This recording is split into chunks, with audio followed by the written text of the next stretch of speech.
स्वागत है आपका हमारे चैनल में रिव्यू पर। आज हम आपको बात करेंगे जो नेटफ्लिक्स में हाल ही में रिलीज हुई इलोना होम्स का पार्ट 3 के बारे में। तो चलिए शुरू करते हैं हमारी आज की वीडियो।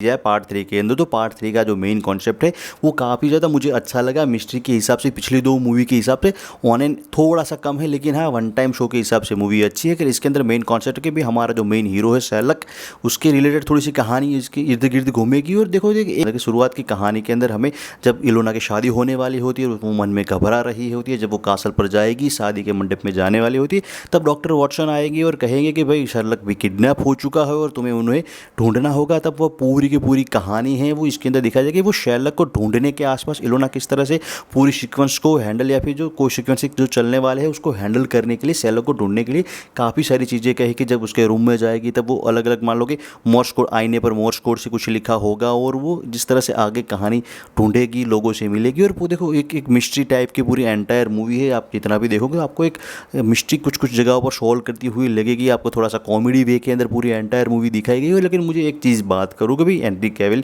जिसके अंदर शेरलॉक के कैरेक्टर के, लेकिन मुझे एक चीज़ इसके अंदर थोड़ी सी भी नहीं पसंद आई। यार काफ़ी हद तक बात करूँ कि मुझे कम ही पसंद आई कि भाई शेरलॉक का कैरेक्टर है वो हम जानते हैं कि वो कितना बड़ा डिटेक्टिव है। हाँ, आप अगर इलोना पर फोकस कर रहे हो तो वो ठीक है, वो एक जाहिर सी बात है उसका कैरेक्टर आपको प्रायोरिटी रखो, लेकिन इसका मतलब यही नहीं कि आप किसी शेरलॉक कैरेक्टर को दबा दो। मतलब कि हेनरी कैविल को जब जेल के अंदर मान लो कि हमारे शेरलॉक को जेल के अंदर कैद किया जाएगा, जब मोरियार्टी उसे कैद करेगा तो वो कुछ भी चीज़ नहीं करता है भाई, कि भी वो कुछ भी वहाँ पर पड़ा ही रहेगा एक दूसरी एक लेडीज़ के साथ। जो इलोना है हमारी, कि उसकी सास का हो या फिर मान लो कि सन मदर इन लॉ को, इस तरह का भी उसके साथ पड़ा रहेगा। वो कुछ नहीं है, सिर्फ मोरियार्टी जो फीमेल के लीड कैरेक्टर बताई उससे सिर्फ बात ही करता रहेगा। और वो एक बंदी हालत में, देखो हम जो शेरलक का दिमाग है वो किसी ऐसी परिस्थिति में काफ़ी ज़्यादा तेज़ हो जाता है।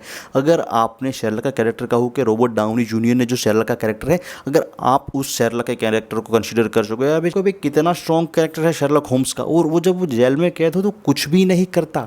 मान लो कि ना आप इससे बेहतर तो ये चीज़ होती कि भाई उनके कैरेक्टर आप दिखाते ही नहीं, लेकिन दिखा तो थोड़ा सा गेस्ट अपीयरेंस दिखा दो, लेकिन इस तरह का भी पूरे कैरेक्टर का मजाक तो मत बनाओ यार। एक जो चीज़ इन लोगों ने की है वो मैं कंसिडर है, मुझे यार ज़रा भी एक चीज़ पसंद नहीं है। ठीक है, आप इलोना के कैरेक्टर को प्रायोरिटी दो, नो डाउट है, लेकिन आप वो इलोना को जो मिस्ट्री सॉल्व करते दिखा दो। पहले दो पार्ट में इन लोगों ने जो किया वो काफ़ी अच्छी तरह से शेरलॉक का कैरेक्टर हैंडल किया था, कि इलोना के साथ साथ एक मैच करते कि भाई इलोना जब कोई केस सॉल्व करती है तो उसको सॉल्व करती रहती है और काफ़ी सारी चीज़ें वो एक अच्छी तरह से वे में सॉल्व करती है। लेकिन इस मूवी के अंदर वो केस तो सॉल्व करेगी, काफ़ी अच्छी तरह से उस कहानी को भी दिखाया गया है। लेकिन एक चीज़ मैंने कहा कि यही चीज़ मुझे थोड़ी कम, बाकी एक एंटायर मूवी ठीक है, पूरी एंटायर मूवी ठीक ठाक चल रही है। एक अच्छी खासी स्टोरी, आपको मिस्ट्री वाली स्टोरी देखने को मिलने वाली हो, जिसके अंदर इसके अंदर भी फीमेल के विलन के अंदर बात करो मोरियार्टी का कैरेक्टर दिखाया गया है और ऑन एन एवरेज पूरी मूवी है।